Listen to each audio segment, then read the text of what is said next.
Abantu besitamanyi bansanze Waaka ku ggeeti ne bankuba n'ebintu ne babinkanukira wabweru. Naye bino nze mbikwasizza bannamateeka kuba obulamu bwange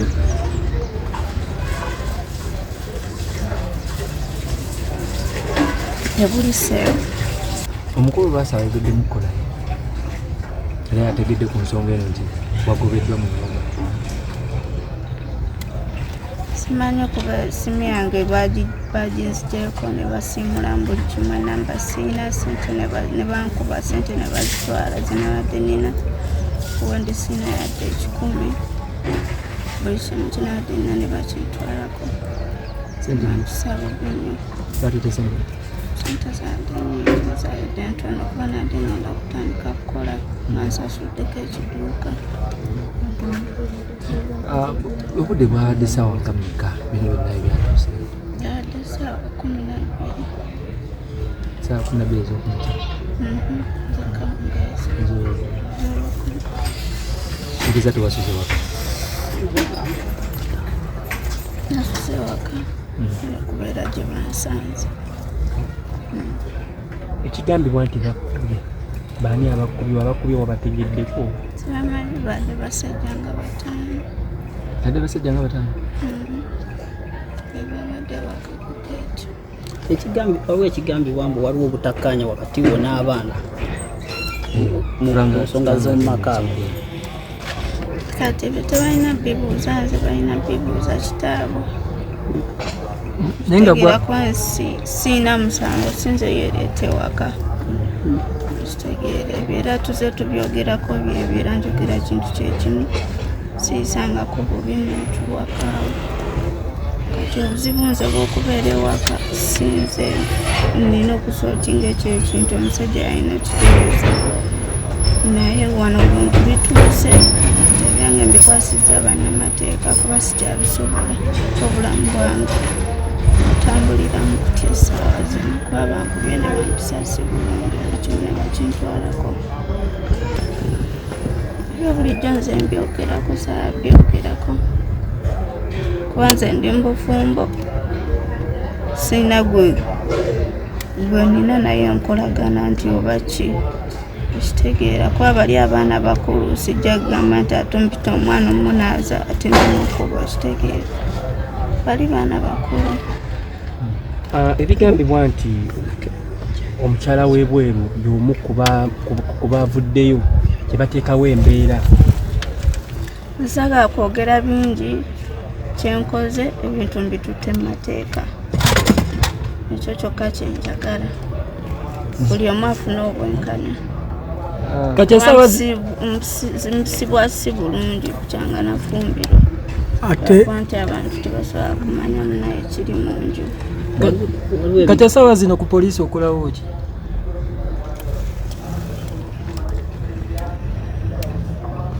Kati ate nze gwe baakubye ku poliisi oba oyagala nzije nkolewo ki? Anti oluddewo nnyo bati kigambibwa nti abaana be bazze era ne bakugula tumaze amawulire nkomye kwago neetaaga buyambi seetaaga kumbuuza bibuuzo bingi. Akabuuzo ke mbadde njagala lasiti baani b'otegeereza oba b'osuubira abatuusizzaako kino?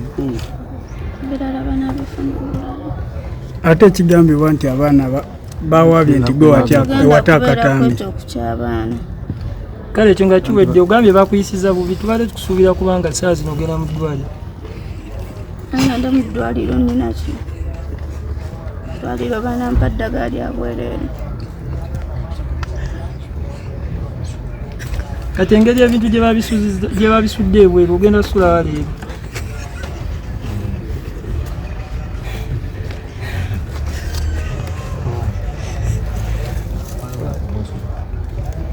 Programu ene kutuswako aba CP Coffee Academy abasangibwa mu UAE, Dubai ne Abu Dhabi nga bano bakugu mu coffee basomesa barista training, roasting ne brewing ku mutendera gwa certificate ate bakuyambako okufuna omulimu ng'omaze okusoma. E Dubai basangibwa ku Al Ansal Building opposite Safiu Tower. Mu Abu Dhabi basangibwa ku Electra Street Cop Building next to ADCB Bank.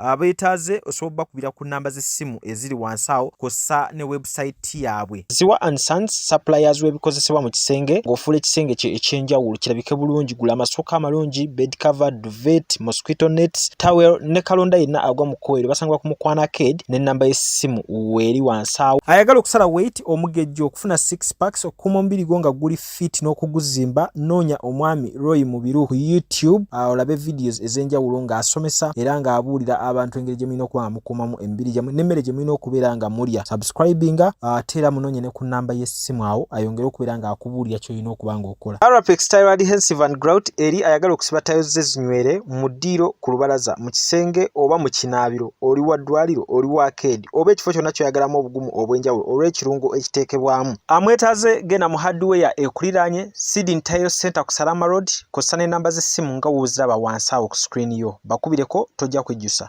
Mariam Massa mukyala muyimbi, mukyala muzadde, afaayo nnyo eri abaana, alina music mulungi ate abuulirira. Genda ku YouTube channel ye Mariam Massa obeere nga ate ofuna obuyimba bwe obw'enjawulo n'obubaka obubulimu.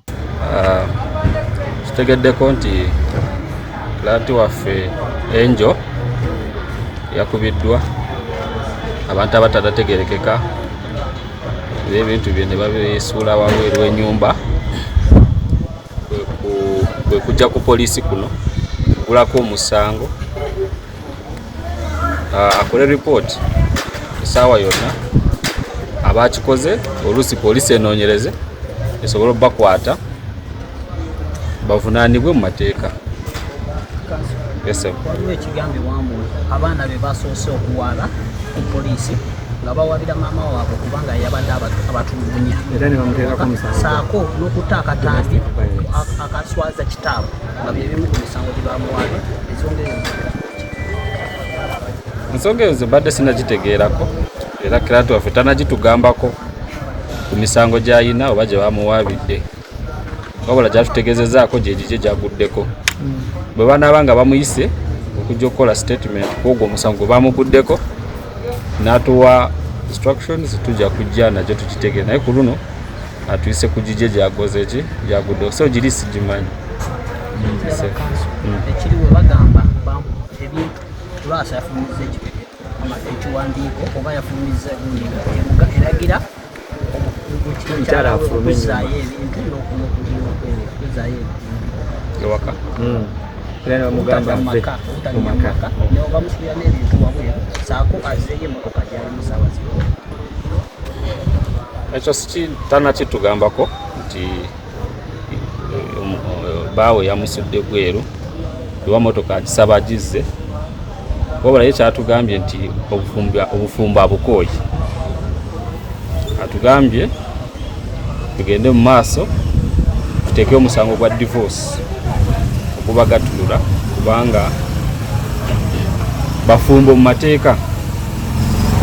Weewaawo abantu oluusi tebategeera nti omuntu bw'akola introduction oba okwanjula kuba obufumbo bukkirizibwa mu mateeka ga Uganda.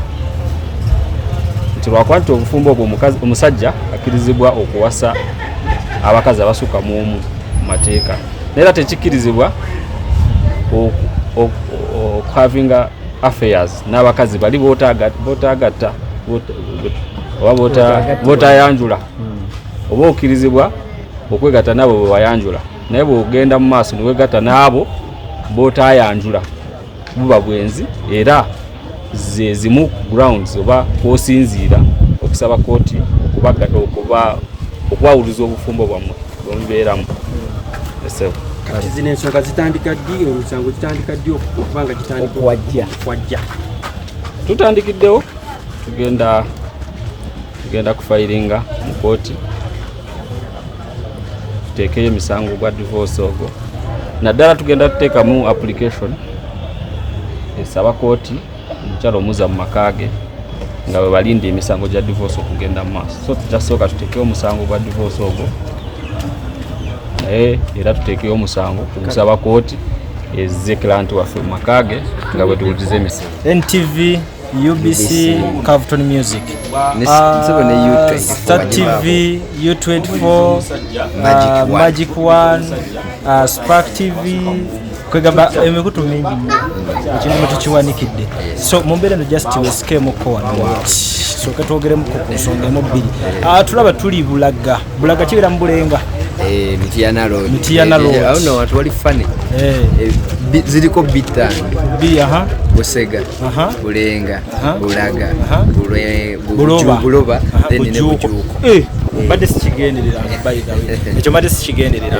so tone takyakalaga mu mbeera eno gye tulimu abaagalana tuzze ku poliisi wano e Bulaga nga Angel obudde bukya twazze ku poliisi yeete ali mu mmotoka tumanyi kikidda osooka okunyonyera Abannayuganda agamba nti bamukubye naye okumukuba ate azogenza oleeta omusango ku poliisi nga ne poliisi bamuguddeko ddala mu domestic violence however ebintu byabaagalana birimu Lwasa